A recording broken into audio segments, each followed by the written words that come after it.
नमस्कार दोस्तों। आज हम जानेंगे कि आरपीएससी के द्वारा जो डबलएओ का एग्ज़ाम होने वाला है असिस्टेंट एग्रीकल्चर ऑफिसर का, उसके अंदर एग्रोनॉमी का क्या पार्ट है जो आने वाला है। सिलेबस आपको मिल चुका है, आपने देख भी चुका होगा कि क्या क्या चीज़ें जो है वो सिलेबस में हैं। बट एक बहुत बड़ी प्रॉब्लम जो स्टूडेंट्स की तरफ से फेस की जा रही है कि हम किस तरह से इस सिलेबस को पढ़ें या फिर कौन कौन सी बुक्स जो हैं वो प्रेफर करें। एक अच्छा सोर्स जो है वो हमें चाहिए इस सिलेबस को तैयार करने के लिए, क्योंकि पोस्ट काफ़ी कम है और जो स्टूडेंट्स हैं वो काफ़ी ज़्यादा हैं।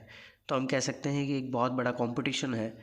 तो इस कंपटीशन में आपको जो हेल्प कर सकता है वो ये कि सही सोर्स जो है वो हमें पता होना चाहिए कि हमें कहाँ से जो है वो चीज़ें पढ़नी है। तो आज उसी के बारे में हम बात करेंगे। तो एग्रोनॉमी का सिलेबस हम देखते हैं कि सबसे पहले दिया हुआ है agro climatology elements and effect on plant growth. इसका मतलब है कि हमको यहाँ पर जो चीज़ पढ़नी है वो है हमारी एग्रीकल्चर क्लाइमेटोलॉजी, या फिर हम एक तरह से कह सकते हैं मीटरोलॉजी, जिसके अंदर हमें जो डिफरेंट एलिमेंट्स है जैसे सनलाइट, विंड और एटमॉस्फेरिक प्रेशर या फिर एटमॉस्फेरिक ह्यूमिडिटी, क्लाउड्स, ये सारी चीज़ें जो हैं वो हमें पढ़नी है। और इसका जो इफ़ेक्ट है प्लांट ग्रोथ पर और डेवलपमेंट पर वो भी इसके अंदर हमें देखना है। मींस लाइट के बेसिस पर, फोटो पीरियोडिज्म के बेसिस पर प्लांट्स कितने टाइप के हो सकते हैं, या फिर हम कहना चाहें कि जो वर्नलाइजेशन है वो क्या चीज़ है। ऐसी चीज़ें जो है वो हमें देखनी है। क्लाउडी वेदर का क्या इफ़ेक्ट होता है, फ्रॉस्ट का क्या इफ़ेक्ट है प्लांट ग्रोथ पर, या फिर जो ड्रॉट है, सूखा पड़ना, उसका क्या इफ़ेक्ट है, वो सारी चीज़ें इसके अंदर कवर होती है। फिर हम बात करें वेदर एलिमेंट्स या फिर वेदर एब्नॉर्मलिटीज़ एंड प्रोटेक्टिव मेजर्स। मतलब जो भी हमारे वेदर एब्नॉर्मलिटीज़ हैं जैसे ड्रॉट हुआ या फ्लड हुआ, वाटर लॉगिंग हुआ, ये सारी चीज़ें जो हैं एक तरह से फिजियोलॉजिकल जो हमारे लिए ड्रॉट है उसके बारे में हमको यहाँ पर पढ़ना है, और इसका जो इफ़ेक्ट है वो भी, और उसके साथ साथ इसके जो प्रोटेक्टिव मेजर्स हैं जैसे पाला पड़ गया तो हम क्या चीज़ें यूज़ करते हैं, या वाटर लॉगिंग है तो उसको किस तरह से हम मेंटेन कर सकते हैं, उसको सही कर सकते हैं, वो सारी चीज़ें यहाँ पर आएगी। फिर ये जो पूरा टॉपिक है इसको कहाँ से पढ़ें, तो SR रेड्डी जो है, एक बुक है हमारी प्रिंसिपल्स ऑफ एग्रोनॉमी, उसके अंदर ये चीज़ जो है वो काफ़ी अच्छे से दी हुई है। तो आई थिंक जो सबसे बड़ी बुक जो है इस टॉपिक के लिए वो SR रेड्डी है, और इसके बाहर जो है वो हमें कुछ पढ़ने की ज़रूरत शायद नहीं पड़ेगी। जो हमारे इंस्ट्रूमेंट्स भी है इसके अंदर वो सारे उसके अंदर कवर है। तो सबसे बेस्ट है कि आप जो बुक है SR रेड्डी वो प्रेफर करें। उसका जो फर्स्ट चैप्टर है वही क्लाइमेट और मीटरोलॉजी है, आप वहाँ से इसको कवर कर सकते हैं। सेकेंड पार्ट जो है वो दिया हुआ है elements of crop production, then classification of crops and farming systems. Okay, तो ये डिपेंड है कि जो क्रॉप प्रोडक्शन है उसमें क्या क्या एलिमेंट्स हैं। मीन्स क्रॉप प्रोडक्शन के अंदर क्या क्या चीज़ें जो है वो आ जाती हैं, क्या क्या चीज़ें हमें ध्यान रखनी है। मीन्स सीड कैसा है और उसकी सोइंग कब करनी चाहिए, हमारे सीजन्स कितने टाइप के हैं, ये सारी चीज़ें। और दूसरा है क्लासिफिकेशन ऑफ क्रॉप्स। तो डिफरेंट बेसिस जो हैं हमारे उसके ऊपर हमें बात करनी है। जैसे हम बात करें हमारे जैसे टाइप ऑफ लाइफ साइकिल, हम कह सकते हैं जैसे कोई एनुअल क्रॉप है, कोई बाइनियल क्रॉप है, या फिर कोई पेरेनियल क्रॉप है, तो on the basis of life cycle हो गया। दूसरा कॉटलिडन्स के बेसिस पर कोई डाइकॉट है या मोनोकॉट है। और थर्ड जो है वो फैमिली के बेसिस पर है कि कौन सी क्रॉप कौन सी फैमिली में है। तो ये एक तरह से जनरल एग्रीकल्चर का पार्ट है, आपको किसी भी बुक के अंदर ये मिल जाएगा। चाहे आप अरुण कात्यायन की बात करें या फिर आपके जो नेमराज सुंडा वाली जो बुक है उसके अंदर बहुत इजीली मिल जाता है। दैन फार्मिंग सिस्टम्स की बात करें तो फार्मिंग सिस्टम्स जो है ये हमें अरुण कात्यायन के अंदर काफ़ी अच्छे से दिया हुआ है। आप वहाँ से इसको देख सकते हैं कि फार्मिंग सिस्टम्स कितने टाइप के हैं। या फिर इकोनॉमिक्स जो है, एग्रीकल्चर इकोनॉमिक्स, उसके अंदर भी फार्मिंग सिस्टम्स हमको दिए हुए हैं। जैसे टेनेंट फार्मिंग है, स्पेशलाइज्ड फार्मिंग है, या डाइवर्सिफाइड फार्मिंग है, मिक्स्ड फार्मिंग और मिक्स क्रॉपिंग, इंटर क्रॉपिंग, ये सारी चीज़ें उसमें दी हुई है। आप वहाँ से देख सकते हैं। कुछ पोर्शन जो है इसका वो रेडी एंड रेडी से भी आप कवर कर सकते हैं। देन हम बात करें नेक्स्ट है tillage, soil erosion, soil and water conservation. तो इसके लिए आई थिंक सबसे पहले हमें प्रेफर करना चाहिए कि जो 12th क्लास की जो बुक है RBSC की, उसका जो फर्स्ट चैप्टर है वहीं पर जो ये चीज़ें दी हुई है हमको, सॉइल इरोजन और सॉइल एंड वाटर कंजर्वेशन। और सेकेंडरी जो उसका फिफ्थ चैप्टर है ड्राईलैंड एग्रीकल्चर, शुष्क खेती, उसी के अंदर जो है वो टिलेज का पोर्शन भी दिया हुआ है। तो एक बार सबसे पहले उसको पढ़ने की कोशिश करें, और उसके बाद सेकेंडरी जो है वो हमारे पास सबसे अच्छा सोर्स जो है वो है हमारे लिए SR रेड्डी की जो बुक है एग्रोनॉमी की, उसके अंदर से कवर होगा। सॉइल इरोजन, वाटर कंजर्वेशन, सारी चीज़ें, वो टिलेज बहुत अच्छे से दिया हुआ है। दैन नेक्स्ट हम बात करें soil productivity and soil fertility, तो ये भी आपकी जो RBAC की बुक है 12th क्लास की, उसका फर्स्ट चैप्टर है। उसके अंदर जो है सॉइल फर्टिलिटी और प्रोडक्टिविटी के बीच में डिफरेंस जो है वो दिया हुआ है, इनके जो डिफरेंट फैक्टर्स हैं वो भी चीज़ दी हुई है। तो वहाँ से इसको एक बार प्रेफर करें।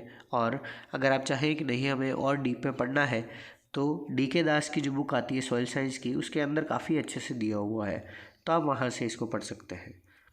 देन नेक्स्ट है soil organic matter, fertilizers, their use and efficiency. तो सॉइल ऑर्गेनिक मैटर या मैन्योर जो है और फर्टिलाइज़र्स जो है, ये जो चीज़ है वो आपको DK दास की जो बुक है सॉइल साइंस की, उसके अंदर दिया हुआ है। और इसके अलावा आप SR रेड्डी के अंदर देखें तो वहाँ पर भी ये चीज़ हमको दी हुई है। और अगर आप थोड़ा सा कम पढ़ना चाहते हैं कि नहीं उसमें बहुत ज़्यादा दिया हुआ है, तो कोई घबराने की बात नहीं। नेबरा सुंडा जो है उसके अंदर काफ़ी चीज़ें अच्छी दी हुई है, बट आई थिंक अपने लिए सबसे बेस्ट जो है वो SR रेड्डी के अंदर मैन्योर्स और फर्टिलाइज़र्स जो है वो दिए हुए हैं, वो काफ़ी हेल्पफुल रहेगा। Next, irrigation, role of water resources, quality of water and water pollution, water requirement of crops, method of irrigation and drainage. Means irrigation का पूरा जो पार्ट है वो इसके अंदर कवर कर लिया गया है। आपको सबसे पहले पता होना चाहिए कि वाटर रिसोर्सेज जो हैं वो इंडिया में कौन कौन से हैं, सबसे ज़्यादा कंट्रीब्यूशन किसका है, वेल्स एंड ट्यूबवेल्स का। बट अगर हम राजस्थान की बात कर लें तो गंगानगर और हनुमानगढ़ जो एरिया है वहाँ पर सबसे बड़ा जो सोर्स है वो नहर है। और अगर हम हाड़ौती की बात करें, हमारे कोटा, बूंदी, बारा, झालावाड़, तो वहाँ पर चंबल रिवर जो है वो काफ़ी अच्छा इसका एक सोर्स जो है वो माना जाता है। ठीक है, तो वहाँ से ये चीज़ जो है हम देख सकते हैं। सेकेंडरी हमको दिया हुआ है quality of water and water pollution. Okay, तो क्वालिटी ऑफ वाटर और वाटर पॉल्यूशन जो है ये आपको सबसे अच्छा दिया हुआ है SR रेड्डी की जो बुक है इरिगेशन मैनेजमेंट। बहुत पतली सी बुक है, ज़्यादा कोई पोर्शन नहीं है उसके अंदर, बट जो अगर आप JRF का भी एग्ज़ाम दे रहे हैं, कोई भी बड़े से बड़ा एग्ज़ाम दे रहे हैं, तो उसके अंदर आप वहाँ से कवर कर लें इरिगेशन पार्ट को। इसके बाहर कोई भी क्वेश्चन जो है वो कभी नहीं गया है, तो वहाँ से आप इजीली आप इसको देख सकते हैं। देन नेक्स्ट है concept, scope and problems of dryland agriculture. Means dryland agriculture हमें पूरा पढ़ना है कि क्या क्या प्रॉब्लम्स वहाँ पर होती है, हम किस तरह से उनको सॉर्ट आउट कर सकते हैं। जैसे एंटी ट्रांसपेरेंट्स का यूज़ है, और ये जो पोर्शन है वो बहुत इंपॉर्टेंट बनता है। कोई भी एग्ज़ाम हो उसके अंदर एक ना एक क्वेश्चन जो है वो एंटी ट्रांसपेरेंट से बिल्कुल आता ही आता है, कि हम उनका यूज़ कैसे करते हैं, कौन कौन से एंटी ट्रांसपेरेंट कितने टाइप्स के हैं, कोई फिल फॉर्मिंग टाइप है या ग्रोथ रिटार्डेंट टाइप है या स्टोमेटा क्लोजिंग टाइप है, वो सारी चीज़ें जो है वो हमें यहाँ पर ध्यान रखनी है। वहाँ से आप इसको पढ़ सकते हैं। ओके, फिर बात करें problems of weeds and control measures, तो इसके लिए सबसे अच्छी बुक जो है वो OP गुप्ता की बुक आती है वीड मैनेजमेंट के नाम से। उसके अंदर जो है आप बहुत अच्छे से देखें कि प्रॉब्लम्स ऑफ वीड्स मतलब क्या क्या नुकसान जो है हमें हो रहे हैं इसकी वजह से। जैसे ड्रॉपसी है वो सत्यानाशी या आर्जिमोन मैक्सिकाना के सीड से है, या फिर स्किन एलर्जीज़ की बात करें तो लेंटाना कैबरा और पार्थिनियम से है। अस्थमा की बात करें तो वो भी पार्थिनियम से है। तो ये सारे जो प्रॉब्लम्स हैं, चाहे वो ह्यूमन बींग्स को हो, चाहे आपके प्लांट्स को हो या एनिमल्स को हो, वो हमको यहाँ से कवर करना है। और नेक्स्ट है कंट्रोल मेजर्स, तो इसके अंदर सबसे इम्पॉर्टेंट पोर्शन जो है वो बनता है आपका केमिकल कंट्रोल और बायोलॉजिकल कंट्रोल। इसके ऊपर क्वेश्चन फिक्स है कि क्वेश्चन आएगा ही आएगा, तो इसको अगर आपको पढ़ना है तो प्लीज़ OP गुप्ता की जो बुक है उसको ज़रूर कंसल्ट करें। वहाँ से आप इन टॉपिक्स को, problems of weeds, there classification और कंट्रोल मेजर्स, वहाँ से ज़रूर देखें इसको। नेक्स्ट हम बात करें सीड क्वालिटी एंड सर्टिफिकेशन। ये एक बहुत ही अच्छा टॉपिक है, अगर आप इसे देखना चाहते हैं तो हाईटेक क्लासेस उदयपुर जो ICR, JET और प्री PG इन सब का जो कोचिंग है वो कराती है, उसके अंदर आप मेरा जो लेक्चर है वो देख सकते हैं।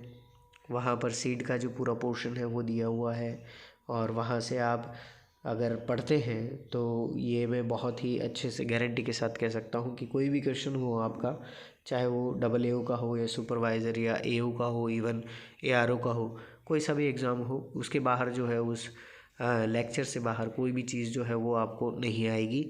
सारी चीज़ें उसके अंदर आपको अवेलेबल हो जाएगी कि सीड के कैरेक्टर्स क्या होते हैं, सीड क्या होता है, सीड की डोरमेंसी है उसको ब्रेक कैसे करेंगे, सीड वायबिलिटी क्या है, real value of seed, harvest index, और उसके साथ साथ सीड क्लासेस, सारी चीज़ें उसके अंदर डिस्कस की हुई है। नेक्स्ट बात करें agronomy of important crops like cereals, pulses, oil seeds, fibre crops, forage crop, sugar cane, sugar beet and potato. Okay, तो लास्ट की जो 3 क्रॉप्स दी हुई है, sugar cane, sugar beet and potato, इसको हम एज अ कैश क्रॉप जो है वो यूज़ करते हैं। ठीक है, तो जितनी भी हमारी सीरियल्स है, पल्सेस हैं, ऑयल सीड्स हैं, फाइबर या फॉरेज क्रॉप्स हैं, इन सब के बारे में बहुत अच्छे से जो है वो हमें नॉलेज होनी चाहिए, तभी हम इससे रिलेटेड सारे क्वेश्चंस कर पाते हैं। और वैसे भी बहुत ही सिंपल क्वेश्चंस जो है वो आपके इस टॉपिक से बनते हैं, क्रॉप से। अगर आपने थोड़ा सा भी ध्यान से पढ़ा है तो आप बहुत इजीली जो है वो यहाँ पर आंसर कर सकते हैं। नेक्स्ट है objectives and methods of plant breeding. तो ये प्लांट ब्रीडिंग का पार्ट है। और सेकंड है हमारा मेंडल्स लॉ ऑफ इनहेरिटेंस, ये भी हमारा जेनेटिक्स और प्लांट ब्रीडिंग का पार्ट है।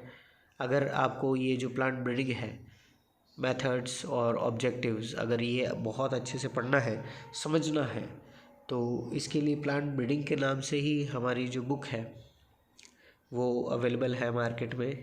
आप देख सकते हैं ICAR से अप्रूव्ड भी है वो बुक, वीट मैनेजमेंट के नाम से ही आती है। और इसके अलावा जो आपके क्रॉप प्रोडक्शन है उसके लिए आप रेडी एंड रेडी जो है उसकी नई बुक जो है एक लॉन्च हुई है, जिसके अंदर सभी क्रॉप्स जो है वो दी हुई है। इसके अलावा जो पहले प्रेफर किया जाता था बच्चों के द्वारा, वो चिद्दा सिंह की बुक है, जिसके अंदर आप बहुत अच्छे से डीप में इन चीज़ों को पढ़ सकते हैं। हर क्रॉप जो है उससे कवर कर लें तो उसके बाद में कोई भी क्वेश्चन उससे बाहर कभी नहीं गया है। ओके, चलिए फिर हम बात करें इसके अंदर प्लांट ब्रीडिंग की। तो प्लांट ब्रीडिंग के क्या क्या ऑब्जेक्टिव्स हैं, प्लांट ब्रीडिंग क्यों की जाती है। जैसे हम बात करें हाई यील्डिंग वैरायटी चाहिए या डिजीज़ रेजिस्टेंस चाहिए, या फिर हम कह सकते हैं कि हमको जो हमारे म्यूटेशन है उसको अच्छे से यूज़ करना है, जर्म प्लाज्म को कंजर्वेशन करना है, ये सारे ऑब्जेक्टिव्स हैं। या आप क्लास 12th की जो बुक है कृषि जीव विज्ञान, एग्रीकल्चर केमिस्ट्री, उसके अंदर फर्स्ट चैप्टर है वो आप देख सकते हैं, वो प्लांट ब्रीडिंग ही है, पादप प्रजनन, उसके अंदर ये चीज़ बहुत अच्छे से दी हुई है। देन सेकंड है मेंडल्स लॉ ऑफ इनहेरिटेंस, तो इसके लिए कहीं जाने की ज़रूरत नहीं है। 10th क्लास की जो आपकी बुक है NCERT की, उसके अंदर बेसिक चीज़ें दी हुई है। और उसके आगे भी अगर अपन पढ़ना चाहें तो जो जेनेटिक्स और प्लांट ब्रीडिंग की जो बुक है वो हम बहुत अच्छे से यहाँ पर इसको यूज़ कर सकते हैं। Then heterosis, mutations and gene concept, तो ये भी आपको बहुत एक तरह से सही लेवल पर आपको एलन के जो नोट्स हैं बायो के उसके अंदर अवेलेबल हो जाएगा, वहाँ से इसको देख सकते हैं आप। Then seed testing, type of seeds, seed production, recommended varieties and important crops of Rajasthan. Okay, इसको कहाँ से पढ़े टाइप ऑफ सीड्स को, तो आप मेरा जो लेक्चर है हाईटेक क्लासेस की जो एप्लीकेशन है आप डाउनलोड करें, और वहाँ से जो कोर्स है AA का उसके अंदर जुड़ सकते हैं। वहाँ से आपको ये जो चीज़ है वो बहुत अच्छे से मिल जाएगी। सारी चीज़ें हमने बात की हुई है कि सीड प्रोडक्शन क्या है, सीड टेस्टिंग क्या होती है, टाइप ऑफ सीड्स जो हैं वो कौन कौन से हैं, और जो रिकमेंडेड वैरायटीज़ हैं राजस्थान के अंदर, वो सारी चीज़ें उसके अंदर दी हुई है ड्राईलैंड एग्रीकल्चर के अंदर। आप वहाँ से इसको देख सकते हैं। ओके, देन नेक्स्ट हम बात करें plant growth regulators, management of abiotic stress and plant water relationship. ये जो हमारा पोर्शन है प्लांट ग्रोथ रेगुलेटर्स का, ये आप जो गुप्ता एंड गुप्ता जो बुक है आपकी प्लांट फिजियोलॉजी के नाम से आती है, उसके अंदर देख सकते हैं। वहाँ पर काफ़ी अच्छे से डिटेल में दिया हुआ है और उससे बाहर क्वेश्चन जाने की संभावना बिल्कुल नहीं है। Then management of abiotic stress, तो हमारे जो अबायोटिक स्ट्रेस है like water logging and drought, उसको कैसे मैनेज किया जाएगा वो हम यहाँ से पढ़ें। तो इसके लिए जो है वो आपके SR रेड्डी जो बुक है वो काफ़ी है। एंड प्लांट वाटर रिलेशनशिप, तो इसके लिए आप गुप्ता एंड गुप्ता की जो बुक है प्लांट फिजियोलॉजी वो ज़रूर देखें। उसके अंदर सारी चीज़ें दी हुई है, डिफ्यूजन है, ऑस्मोसिस है, प्लाज्मोलाइसिस या इम्बाइबेशन, सारी चीज़ें बहुत अच्छे समझाई हुई है। और लास्ट जो हमारा पोर्शन है वो है nano particles and there importance in agriculture. Okay, काफ़ी इंटरेस्टिंग सब्जेक्ट है, नया सब्जेक्ट है। अगर इसे आप पढ़ना चाहें तो यूट्यूब का सहारा ले सकते हैं, वहाँ से आपको इजीली समझ में आ जाएगा कि नैनो पार्टिकल्स क्या चीज़ है। दूसरा, इसके अलावा इसकी जो इम्पोर्टेंस है एग्रीकल्चर के अंदर वो हमें ध्यान रखनी है। तो कोई भी नैनो पार्टिकल्स जो हैं हमारे, जैसे फर्टिलाइज़र्स के हैं या पेस्टिसाइड इंसेक्टिसाइड्स के हैं, तो वो हमारे जो नैनो पार्टिकल्स हैं वो आजकल इसमें यूज़ हो रहे हैं और काफ़ी बेनिफिशियल है हमारे लिए। तो उसकी क्या इम्पोर्टेंस है एग्रीकल्चर में वो भी हमको यहाँ पर जो है वो डिस्प्ले करना ज़रूरी है। तो आई होप कि एग्रोनॉमी का पूरा कोर्स जो है वो समझ में आ गया होगा कि किस तरह से पढ़ना है और कहाँ से हमें जो चीज़ें हैं वो बटोरनी है। आप सभी को अपने एग्ज़ाम्स के लिए ऑल द बेस्ट, और बहुत अच्छे से तैयारी कीजिए, बहुत अच्छे से आप मार्क्स लेकर आएँ। कोई प्रॉब्लम हो और कोई डाउट हो तो आप मुझे कमेंट बॉक्स में कमेंट करके बहुत इजीली जो है वहाँ पर पूछ सकते हैं, आपको उसका रिप्लाई ज़रूर मिलेगा। ओके, तो अगर वीडियो अच्छा लगा हो तो लाइक कर दें, अपने फ्रेंड्स के साथ, अपने फैमिली के साथ इसे शेयर ज़रूर करें ताकि उन्हें भी सिलेबस जो है वो पता लगे कि एग्रोनॉमी में क्या आ रहा है। ओके, चलिए फिर वापस मिलेंगे नई वीडियो में एक नए टॉपिक के साथ।